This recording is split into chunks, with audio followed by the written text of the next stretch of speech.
ଆସନ୍ତା ଜାନୁଆରୀ ମାସରେ ବିବାହ କରିବେ କିଛି କଳାକାରମାନେ। ତେବେ ଦର୍ଶକ ବନ୍ଧୁ ବର୍ତ୍ତମାନ ସମୟରେ ସେ କଳାକାରମାନଙ୍କର ନିର୍ବନ୍ଧ ମଧ୍ୟ ସରିଯାଇଛି। କିଛି କଳାକାରମାନେ ବର୍ତ୍ତମାନ ସମୟରେ ବିବାହ କରିନେଇଛନ୍ତି, ଆଉ କିଛି କଳାକାରମାନେ ଆସନ୍ତା ଜାନୁଆରୀ ମାସରେ ବିବାହ କରିବେ।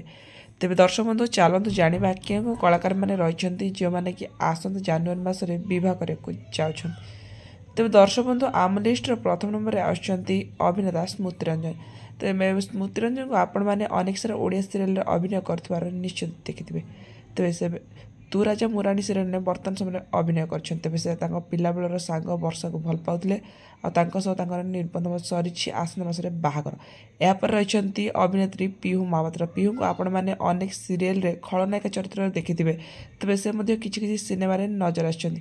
ତେବେ ତାଙ୍କର ଦୁର୍ଗାଙ୍କ ସହିତ ନିର୍ବନ୍ଧଟି ସରିଯାଇଛି, ଆଉ ଆସନ୍ତା ଜାନୁଆରୀ ମାସରେ ହେବାକୁ ଯାଉଛି ପିହୁଙ୍କର ବାହାଘର। ତେବେ ଦର୍ଶକ ବନ୍ଧୁ ଆମ ଲିଷ୍ଟର 3 ନମ୍ବରରେ ରହିଛନ୍ତି ଅଭିନେତା ପ୍ରଦୋଷ। ପ୍ରଦୋଷକୁ ତ ଆପଣମାନେ ବେଶ ଭଲ ଭାବେ ଜାଣିଥିବେ। ଏହି ଯୋଡ଼ି ମଧ୍ୟ ଆପଣମାନଙ୍କୁ ନିଶ୍ଚିତ ଭାବେ ପସନ୍ଦ ଆସୁଥିବ। ତେବେ ସେ ଖୁବ୍ ଶୀଘ୍ର ବିବାହ କରିବାକୁ ଯାଉଛନ୍ତି। ତେବେ ସେ ପ୍ରିୟଙ୍କାକୁ ଭଲ ପାଉଛନ୍ତି, ଆଉ ତାଙ୍କ ସହିତ ତାଙ୍କର ନିର୍ବନ୍ଧ ମଧ୍ୟ ଖୁବ୍ ଶୀଘ୍ର ହେବ, ଆଉ ସେ ଆସନ୍ତା ଜାନୁଆରୀ ମାସରେ ବାହା ହେବେ ବୋଲି ମଧ୍ୟ କହିଛନ୍ତି। ତେବେ ଦର୍ଶକ ବନ୍ଧୁ ଏହାପରେ ରହିଛନ୍ତି ଆମ ଲିଷ୍ଟର 4 ନମ୍ବରରେ ଅଭିନେତ୍ରୀ ଜସ୍ମିନ୍ ରଥ। ଜସ୍ମିନ୍କୁ ଆପଣମାନେ ବେଶ ଭଲ ଭାବେ ଜାଣିଥିବେ। ଅନେକ ଓଡ଼ିଆ ସିରିଏଲ ଓ ସିନେମା ତା ସହିତ ତେଲୁଗୁ ଇଣ୍ଡଷ୍ଟ୍ରିରେ ମଧ୍ୟ ଜବରଦସ୍ତ ଅଭିନୟ କରିଛନ୍ତି ଅଭିନେତ୍ରୀ ଜସ୍ମିନ୍। ତେବେ ତାଙ୍କର ମଧ୍ୟ ସରିଯାଇଛି ବର୍ତ୍ତମାନ ସମୟରେ ନିର୍ବନ୍ଧ, ଆଉ ସେ ମଧ୍ୟ ଆସନ୍ତା ମାସରେ ବିବାହ ବନ୍ଧନରେ ବାନ୍ଧି ହେବା ପାଇଁ ଯାଉଛନ୍ତି।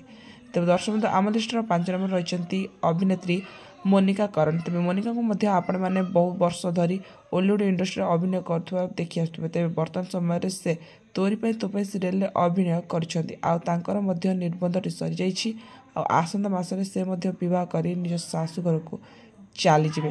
ତେବେ ଦର୍ଶକ ବନ୍ଧୁ ଆପଣମାନଙ୍କୁ ସବୁଠାରୁ କେଉଁ ଅଭିନେତ୍ରୀମାନଙ୍କର ଅଭିନୟ ଭଲ ଲାଗେ ନିଶ୍ଚିତ କମେଣ୍ଟ ମାଧ୍ୟମରେ ଜଣାନ୍ତୁ। ଭିଡ଼ିଓ ଭଲ ଲାଗିଥିଲେ ଲାଇକ୍ କରନ୍ତୁ, ଆଗ ଏମିତି ଭିଡ଼ିଓ ଦେଖିବା ପାଇଁ ଚ୍ୟାନେଲକୁ ସବସ୍କ୍ରାଇବ୍ କରନ୍ତୁ। ବର୍ତ୍ତମାନ ପାଇଁ ରହିଲି, ଧନ୍ୟବାଦ।